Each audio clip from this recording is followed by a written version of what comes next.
Welcome back to Open Line. Good conversation. We're talking with Robert Sherrill, youth advocate, Policing Policy Commission member, CEO, founder of a small business, and talking about his role on this commission. We have a bunch of calls, so I'm just going to start going to the calls now.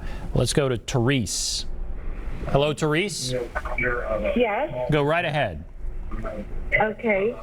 I would just, okay, so he's still talking. Do I start talking?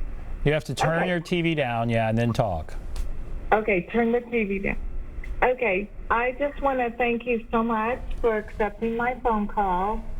And I just want to tell you that Black lives do matter and all lives matter. And when I was being brought up, I was taught to respect police officers and do what they tell you to do. And 36 years ago, I got a DUI, and I didn't run from the cop. I did exactly what he told me to do, and I feel. And I'm alive today. And I'm alive today because of it. Because some of the issues, I think that they just get overwhelmed when people start fighting back with them with the language that they use and the issues that they try to bring up, and it kind of boils the pot over. Okay. And I feel so bad. All right, well, I appreciate that call. All right, I'm going to ask you. This is, I think she said very nicely something I hear a lot, which is we wouldn't have any problems if people would just follow the command of the police officers. All of these shootings we've seen, if they just complied, we wouldn't have these problems. I don't know if she was saying it quite as harshly as that, but I'm certainly I've heard that. What do you say? And so, to all people that are listening, if the police pull you over, comply. Don't cuss them out. Don't be boisterous. Don't use negative language. Don't inflame the situation. Just comply, because your life isn't worth not complying. That's what I tell anybody. Comply. If they pull me over, I comply, period. But at the end of the day, also, so it's another point. When you got people that maybe are a little irate, that doesn't necessarily mean a death wish, right? I shouldn't be mad at you for pulling me over and cussing me out, and then I'm cussing you back out, and then I end up dead and shot. That's not all right either. So I understand comply. I do. And I'm telling everybody to comply. But at the end of the day, if I'm not threatening a police officer, if I'm not doing anything to warrant lethal force, then I shouldn't be having no fear for my life because I disagree with a police officer. Right. Okay. All right. Let's go to Harry. Okay. Harry, are you there? Harry, are you there? Sorry. All right. Everybody turn down your TV. Turn down your TV. Okay, Harry, go right ahead. I'm sorry, I had you plugged into the radio. Okay, go ahead. Yes, sir, I'm here. Yes, sir, I'm here.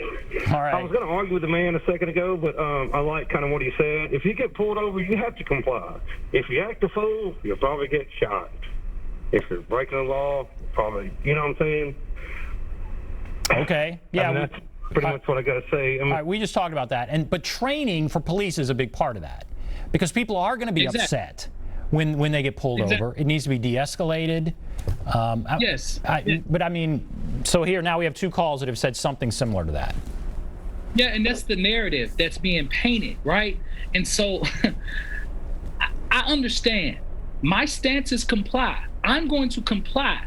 But then we got to make sure that our police officers are trained adequately enough to assess the situation and know what they're walking into. What if you're walking into a situation where this man is clinically mentally disturbed, right?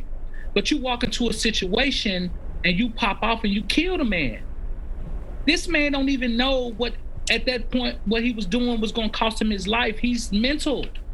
So we need to be able to assess the situation.